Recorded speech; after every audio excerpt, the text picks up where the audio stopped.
7년 환난의 메시지가 폭증합니다.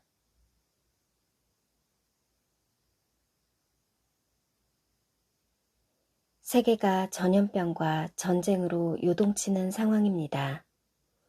청황색 말이 등장하고 그 뒤에 붉은 말과 검은 말이 함께 배회합니다. 전쟁들과 역병과 다음에 올 기만에 대한 소문이 무성합니다. 이런 지구적인 현상은 요한계시록에 예고된 일로 마지막 징조들로 보아야 할 것입니다. 이런 와중에도 졸거나 잠에 빠져 있다면 심각한 일입니다. 전 세계 메신저들의 최근 트렌드는 7년 환난에 대한 메시지가 부쩍 증가한 것입니다. 반면에 백신 패스가 해제되면서 2월 들어 휴거에 대한 관심이 대폭 감소했다는 데이터를 보이고 있습니다. 마음이 해이해진 것 같아 안타깝습니다. 진실한 신부라면 주님과 말씀에만 집중하기 때문에 상황에 따라 기도와 말씀과 사랑하는 마음의 크기가 달라지지 않습니다. 하루라도 졸거나 등불이 꺼지지 않습니다. 만약 졸고 있다면 다른 곳에 마음을 빼앗겼기 때문입니다. 필자가 인기 없는 말씀에 집중하는 이유입니다.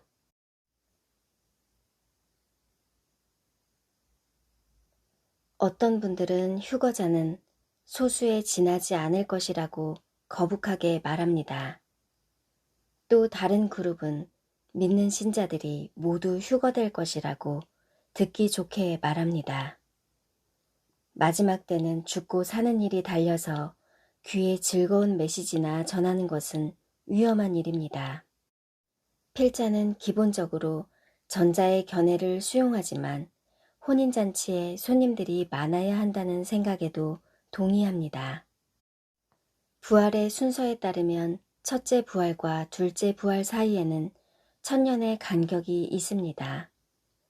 첫째 부활의 영광은 순교자들이 차지할 것이고 그들은 1000년 왕국에서 왕노릇 할 것입니다.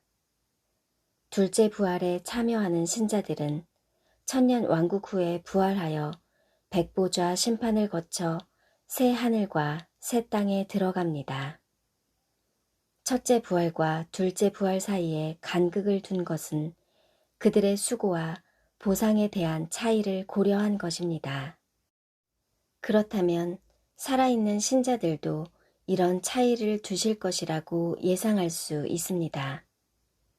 깨어 준비하라는 주님의 말씀에 순종하고 혼인잔치의 초청에 응한 신자들은 첫째 영광에 참여할 신부들입니다.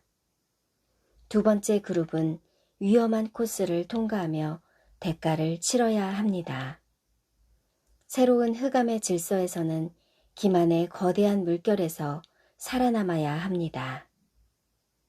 주님의 지시에 순종한 신자들과 불순종한 신자들 사이에 차별을 두십니다. 순종한 무리는 정결함과 사랑의 차이가 있고 두 무리가 갈라지는 분리가 반드시 일어날 것입니다. 두 사람이 일을 하다가 잠을 자다가 분리되는 것을 엉뚱하게 해석해서는 안 될 일입니다. 그것은 7년 환난에 남는 신자들과 휴거로 취함을 받는 자들의 분리를 묘사한 것이 분명합니다. 우리는 7년 환난을 눈앞에 두고 있습니다. 어느 날 갑자기 일상이 끝나고 모든 것이 달라질 것입니다. 마지막 세대는 7년 사이에 어떤 식으로든 지구를 떠나게 될 것입니다. 1. 처음 익은 열매는 추수되어 혼인잔치의 영광에 참여할 것이고 땅에 남은 자들은 2. 전쟁으로 죽거나 3. 짐승의 표를 반대하다 순교하거나 4. 짐승의 표를 받고 사망할 것입니다. 5. 매우 적은 숫자만 생존하여 천년 왕국에 들어갈 것이지만 거의 확률이 없다고 생각해야 합니다. 나는 어디에 속한 그룹인가요? 지금 연세 드신 분들이 코로나로 사망하는데 7년 환난이 막상 오면 환난 전에 취함을 받는 것이 오히려 하나님의 은혜로 여겨질 것입니다.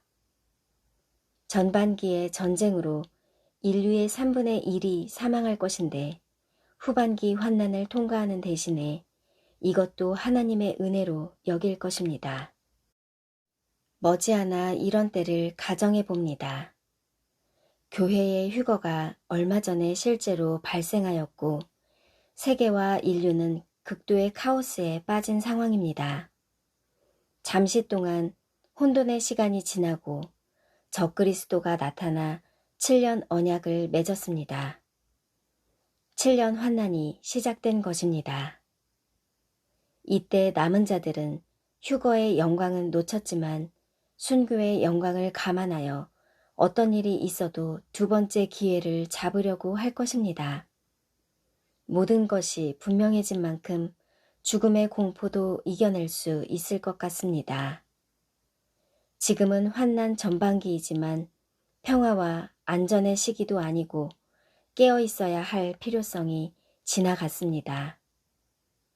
깨어 있으라. 준비하고 있으라.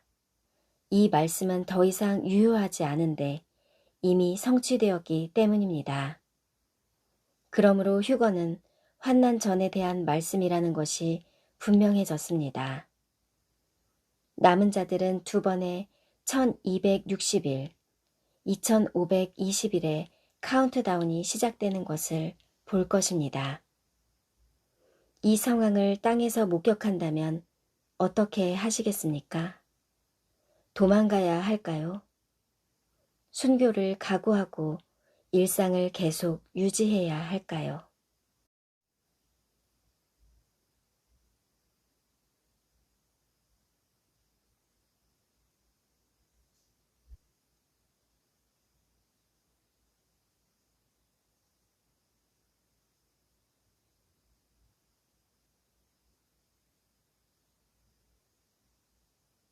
주님은 짐승의 우상에 세워지는 것을 보면 유대에 있는 자들은 도망가라 지시하셨습니다.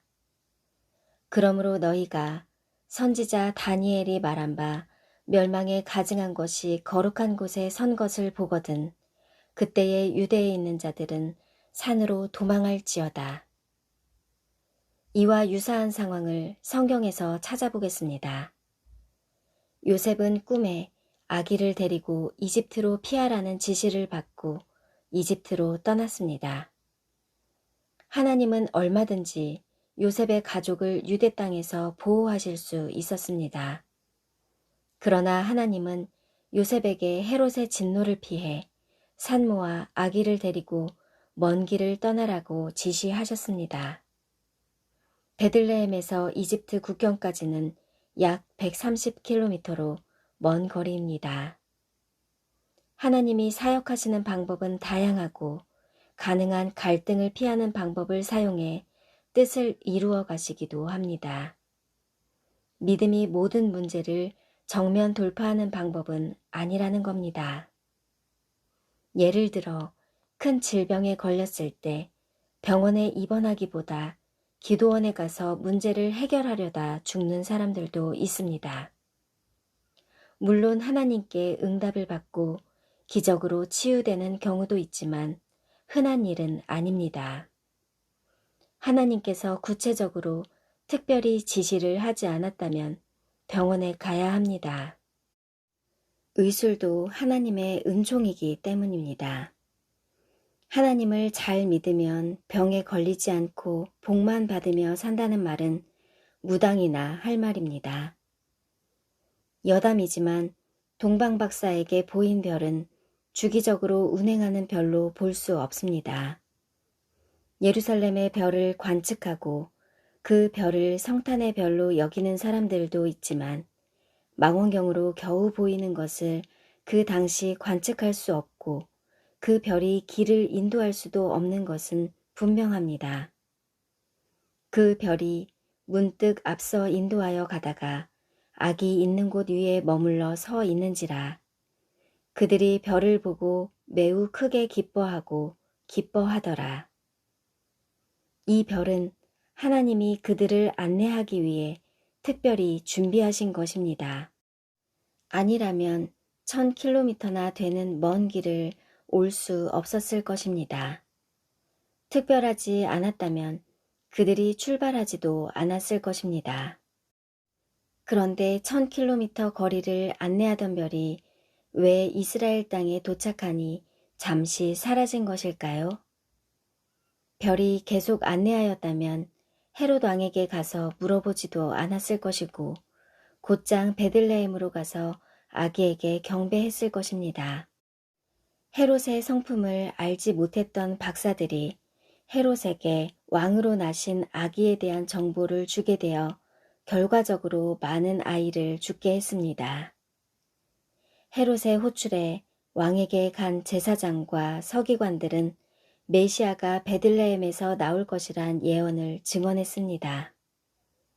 미가의 예언은 700여 년 만에 성취되었고 우리 세대를 위한 다니엘의 짐승의 우상에 대한 예언은 약 2555년이 경과하고 있지만 반드시 성취될 것입니다. 당시 베들레헴에는 1000명 정도 살았던 것으로 추정하는데 2살 아래의 아이들은 10명에서 30명 정도 되었을 것입니다. 당시 워낙 반란과 소요가 많아 학살되는 사건들이 많았던 시대라 이 정도 죽는 일은 큰 뉴스거리도 아니었을 것입니다. 약 30년이 지난 후에 예수께서 사역을 시작하실 때 이 사건을 기억하는 유대인은 한 명도 없었고 변호하는 사람을 찾아볼 수 없었습니다. 큰 사건이 아니었기 때문입니다. 그들은 나사렛 출신이란 이유로 그분을 거절했습니다. 하지만 이 사건은 성경에 기록되어서 후대에게 전해졌습니다. 하나님은 그토록 기다리던 메시아를 유대 땅에 알리셨고 사탄은 헤롯을 충동하여 아기들을 살해했습니다. 예수께서 다시 세상에 오실 때도 선악의 양면성에서 사건을 해석할 것입니다. 7년 환난이 시작되는 것을 보는 사람들은 특별한 지시를 받은 경우가 아니라면 예수님의 지시대로 우선 도망가야 합니다. 단 도망가되 잡히면 순교하겠다는 각오는 있어야 할 것입니다. 순교 차원을 넘어 용맹하게 짐승과 전투하는 사람들도 있을 것입니다. 어떻게 도망가야 하는지에 대해서는 7년 환난의 방에 자료들이 있습니다. 7년 언약을 누군가 체결하면 그가 적그리스도이며 그때부터 세상의 역사는 7년 안에 종결될 것이니 세상에 더 이상 미련을 갖는 것은 롯의 아내처럼 어리석은 일입니다. 직장도, 재산도, 명예도 다 부질없으니 도망가서 생존할 방법을 찾아야 할 것입니다. 7년을 견디면 천년 왕국에 들어갈 것이고 발각되면 순교해야 할 것입니다. 우리는 지금 모든 가능성을 두고 예비되어야 할 것입니다. 방심하여서 기도의 등불을 꺼뜨리는 일만은 없어야 할 것입니다. 우리는 그날을 알 수 없지만 심판이 몇 년이나 남았다고 생각하는 것은 잘못된 것입니다.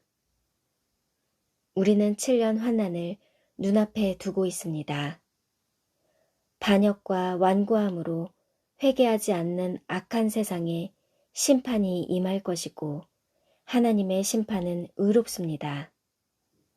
심판을 목전에 두고 알곡과 가라지가 선별되고 있습니다. 가라지는 묶어서 불에 태워지기 위해 7년 환난이 준비되고 있습니다. 정결한 신부들은 극적인 승리에 참여할 것입니다. 지금의 불편은 그때에 비하면 아무것도 아닙니다. 문이 닫히면 환난의 나팔소리가 개막식을 알리고 땅이 카오스에 빠져 울고 이를 갈 것입니다. 마라나타.